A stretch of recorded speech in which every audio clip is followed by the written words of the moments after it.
walaalaha dagaalamahayo duruqday ceebtii dabaabaadka iyo ciidamada le sudumay maanta waa dabar go'eena ma jiro darafnin maalaah digsi laba isku la soo korto dirirtay weeyaan waa naaga dumaasheed leh doox ninkii qabay waa diintii oo laga bixiyo dacar iyo dhunkaale waa daris nabad yeelin iyo muumin daacadhe waa odad qoobiyo hadii kuray dareen moog waa kii dadku xiga ninkaad kala dayowdeen waa ka dirsaleed hadaa daalantaa maanta waa kii daweyn ka mudnay daqar markuu gaaro waa ka difaac gal lahayd maalin dirireede waa geed dugsoon iyo tolka doorka ku ahayd darka ceelka goortay timaad dacar madowleydu waa kaad u daydayeen dawliga humaaga dadku wuxuu dagaalaba marbu dib u heshiiyay marba nabadda kii diidi jiray tan u jeclaadahay dagiiran duur ku kala yaacay ee dib isu soo laabtay ee dux iyo jiiraan noqday gees isu la duula daain hayn ka dhigo way damqada saad u dirirteen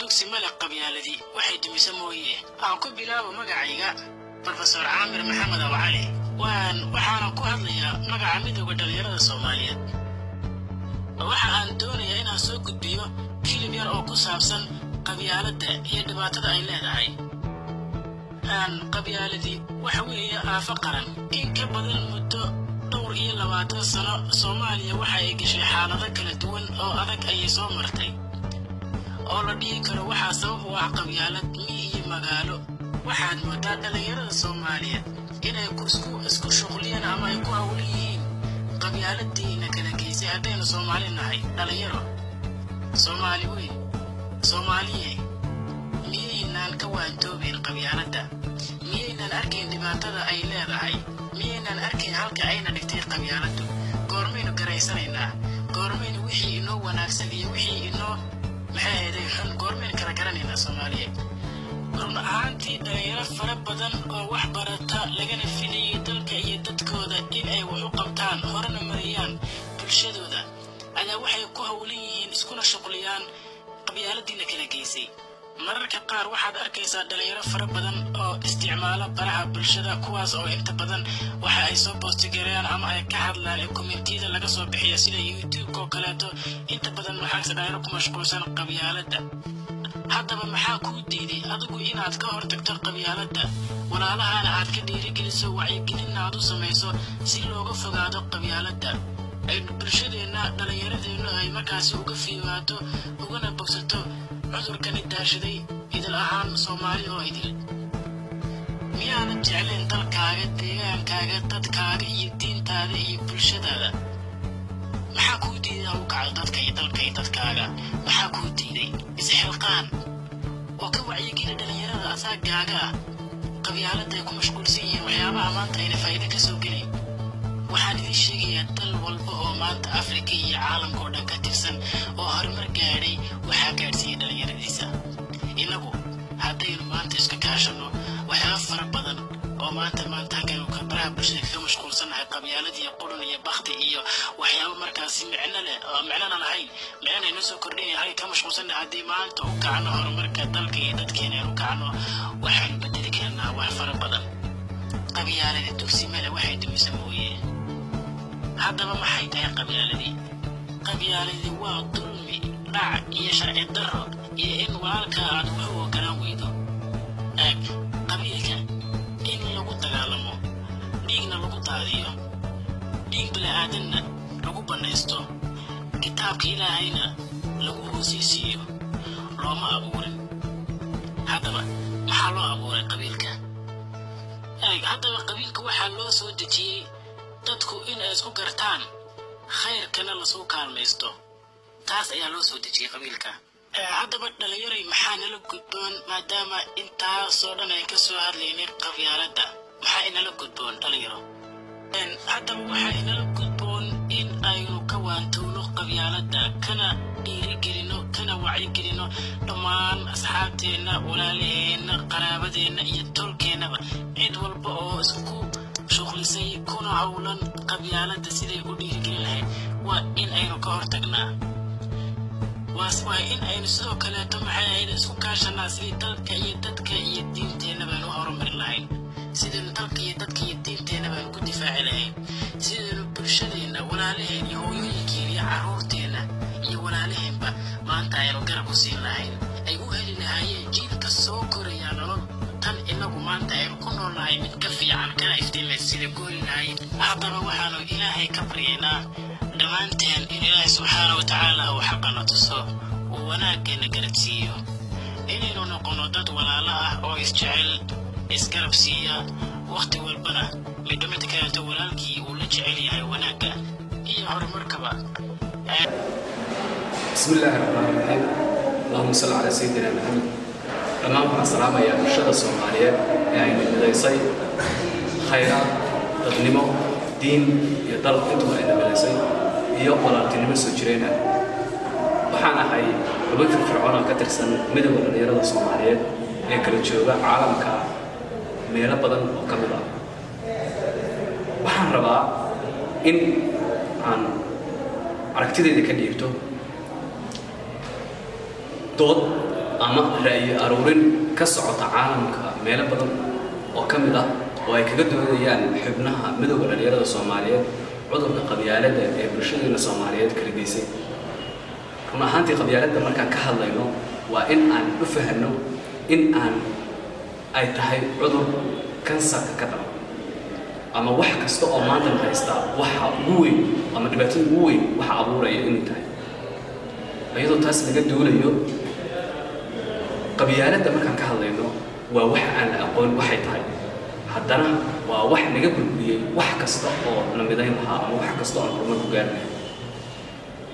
qabyaaladda maxaa ka soo horjeeda waxaa ka soo horjeeda walaaltinimada waxaa ka soo horjeeda in isku diin nahay waxaa ka soo horjeeda in aan leenahay khayraad badan waxaa ka soo horjeeda in dalka uu noo dhexeeyo waxaa ka soo horjeeda inaan walaaltinimo midaysan ay naga dhaxayso taas oo dhan oo muuqaal ahaan u muuqata dareen ahaanna u jirta waxaa la buriyey waxaa weeye wax wuxuu yahay aan la aqoon oo la dhaho magaciisa qabyaaladda kaas oo ah caadifad lagu beera laakiin meel uu taagan yahay aysan jirin kalar buu leeyahay aan la aqoon.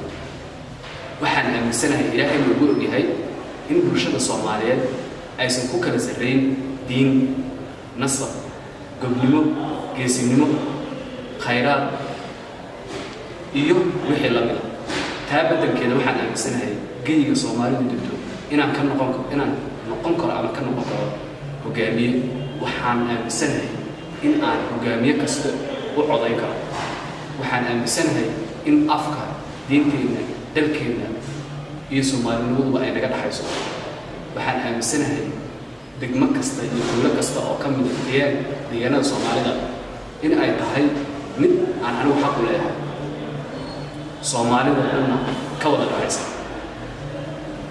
waxaan salaamayaa bulshada Soomaaliyeed meel kasta ay joogaan gaar ahaan dhalinyarada. السلام عليكم dhammaan bulshooyinka Soomaaliyeed ee aan wadaagno diin dalnimo iyo dadnimo. magacaygu waa Maxamed Cali Ciise xubinta fircoon ka tirsan midowga dhalinta Soomaaliyeed. haddii aan u gudo galo fikirkayga ku aadan cudurka qabyaaladda waa annagoo ka duulayno qur-aanka kariimka suuratul Hujuuraat aayadda 13 ilaahay wuxuu ku leeyahay يا أيها الناس إنا خلقناكم من ذكر وأنثى وجعلناكم شعوبا وقبائل لتعارفوا إن أكرمكم عند الله أتقاكم إن الله عليم خبير.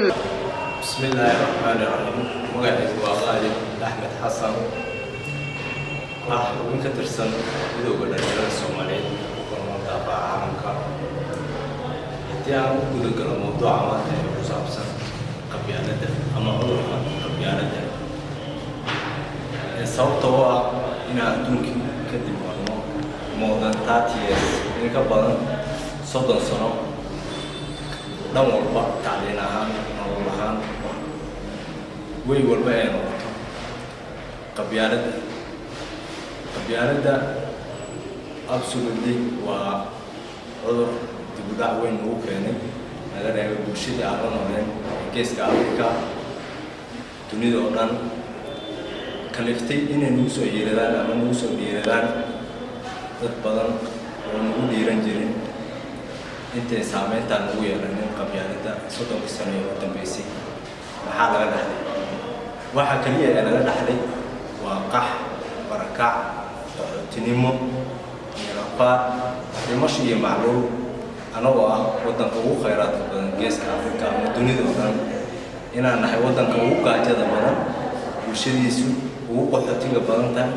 waxa keenay kaliya waa qabyaaladda. welina aan ku sii dheeranahay inaan sii wadno aanan lahaynin waddadii looga hortagi lahaa ama lagu joojin lahaa. waxaan ku dhiirigelin lahaa dhammaan dhalinyarada Soomaaliyeed. waddanka wuxuu sugayo waa dhalinyarada mustaqbalka ifaya. waxa dadka rajada leh waa dhalinyarada Soomaaliyeed inay gacmaha isqabsadaan, ka hortagaan qabyaaladda iyo jeclaysiga. sababta kaliya looga hortagi karana waa dhalinyarta wax barata, gacmaha isqabsata, kana harta mabaadi'da ahayd anaa talin jiray iyo aabayaa talin jiray iyo anagaa talin jirnay iyo weligeena looma talin. waxaana ka codsan lahaa dhalinyarada Soomaaliyeed inay isu tanaasulaan, isu dulqaataan, lisbuushgareeyo, dhiirigeliyo. aadan ka xumaanin ninka walaalka maanta hadduu tallaabaya hore u qaado, bal aad ku dhiirigeliso inuu hore usii socdo, ula jaan qaado bulshooyinka adduunka. sababta kaliya uga dambeyno waa qabyaaladdaas iyo jeclaysigaas. anaa cunay adima cunaysid, ma wada cunayna waa ciidaynaynaa. waa midda bartaana dhigtay. waxaan kusoo gabagabeynayaa inay ii siman tahay bulshada Soomaaliyeed ee ku kala nool dunida oo dhan. bismillaahi rahmaani rahiim. أنا السيح آدم عبدي قبيلة جديد. وحنا الإسلامية مدة الصوماليات، صناعة الصوماليات، نجار الصوماليات، ملك الدنيا تعالى كتشوغان. وحنا له ولا ريال. وحنا منتي لو ذاك إن شاء الله. فرين تيدا مسج كيا. وكهذايا. منتي مدة الصوماليات ربعين لنا سنة تبحيه. أنا الصوماليات ربعين منتي إنك عاص قصان إني مزيبان. ay u istaagaan sidii u badbaadin lahaayeen masiirkooda iyo masiirkii jiilka soo kacayay. waxaa maanta horna shacabtooda inaan ka hadlo qodobka cadeefadda ah ama qabyaaladda oo inta badan aada u daahsaday ay ummadda Soomaaliyeed aada ula daaldhacayso dhibaatadeedii iyo burburkii iyo saameyntii ku yeeshay. waxaa loo baahan yahay walaalayaal inaan kulligeen aan si isku mid ah meel u soo horjeestaan, la dagaalamaan, ka hortagaan, wacyigeliyaan bulshada, markasta ka hadlaan, una sheegaan in midnimo iyo qarannimo iyo wadajir heer lagu gaari karo, iyo qoys iyo qof midna aysan waxba qaban karin, waxna aysan qaadi karin, kala dhimasho iyo kala furfur iyo kala fogaansho mooyaane faa'iido aysan noolahayn. in dhalinyaradu intaas ay isgaarsiiyaan, u midoobaan oo ay gacmaha isqabsadaan, la wadaagaan dhallinyaradooda kaleto. cid kastoo lidii caqabad ku ahna ay ka hor yimaadaan, ay yidhahdaan walaal badbaadi masiirkeennii, badbaadi masiirka jiilka soo kacayay, badbaadi masiirkii iyo mustaqbalkii dalkan, dadkan, diinta iyo deegaankaba. in intaas aan la wadaagno, aan la shargarayno ayaa soo jeedin lahaa. qof kastoo dhalinyaro ah oo muwaadin Soomaaliyeed ka qayb qaadanayna insha Allah waa soo dhaweynaa. Assalaamu calaykum waraxmatullaahi ta'ala wabarakaatuh. walaalaha dagaalamahayow duruqday ceebtii dabaabaadka iyo ciidamada le sudumay maanta waa dabar go'eena ma jiro daraf nin maalaah. digsi laba isku la soo kortoo dirirtay weeyaan. waa naaga dumaasheed leh doox ninkii qabay. waa diintii oo laga bixiyo dacar iyo dhunkaale. waa daris nabad yeelin iyo muumin daacadhe. waa odad qoobiyo hadii kuray dareen moog. waa kii dadku xiga ninkaad kala dayowdeen. waa ka dirsa lahayd hadaa daalantaa maanta. waa kii daweyn ka mudnay daqar markuu gaaro. waa ka difaac gal lahayd maalin dirireede. waa geed dugsoon iyo tolka doorka ku ahayd. darka ceelka goortay timaad dacar madowleydu. waa kaad u daydayay lahayd dawliga humaaga. dadku wuxuu dagaalaba marbu dib u heshiiyay. marba nabadda kii diidi jiray tan u jeclaadahay. dagiiran duur ku kala yaacay ee dib isu soo laabtay. ee dux iyo jiiraan noqday gees isu la duula. daain hayn ka dhigo way damqada saad u dirirteen. duul muslima haddii aan ahay dux iyo iibaan leh. diintii haddii laygu dhalay darajadii sheekha ducadii alla uga ajiib dooda gabagay. afartaa da'dii wowga iyo dulucdii koobaad dheh dakanada sokeeyaa midaan uga dardaarmaa dheh daawada tolkoon jecel iyo daacadaan qabay dheh afar kalena aan soo dulmaro ee dardaar weliyo durduriyose waxaan lama rabee aan danta abbaaro hadba duugta wiilka u hoyda howdka lagu dooxo waxaa naga iga dalooshaday halkuu daaha ku ahay dagaalkiina cayr raba ma jiro ama ku diirsaahe duul naga qarsoon baa midhaa dagaalka qeecaahe nin walaalkii diido ha noqon doonta ruux kale eh waa dabacsanaan abidahoo dhaguhu diidaan nabsi doono kaa durugsanay sharafna diid weeye hayga dayrin weligaa anaa duugistaada lehe daamankayga hadalkan ku idhi shalana kuu dooray maantana anoon daalin baan kula dul joogaahe dabka dhiga bilaal maanta waa kama dambaystii oo soo dejiya xaajadan dabaqa dheer fooshe doqon dhigala mooye ma harin ruux damiir luhuye dadweynaha ka dacal iyo ka dacal darafta soo xaytay oo dabaq ninkii seexa jira maanta darin waayey daawo dib u laaba maayaan ayagoon daawadiin heline dabka dhiga bilaal maanta waa kama dambaystii oo soo dejiya xaajadan dabaqa dheer fooshe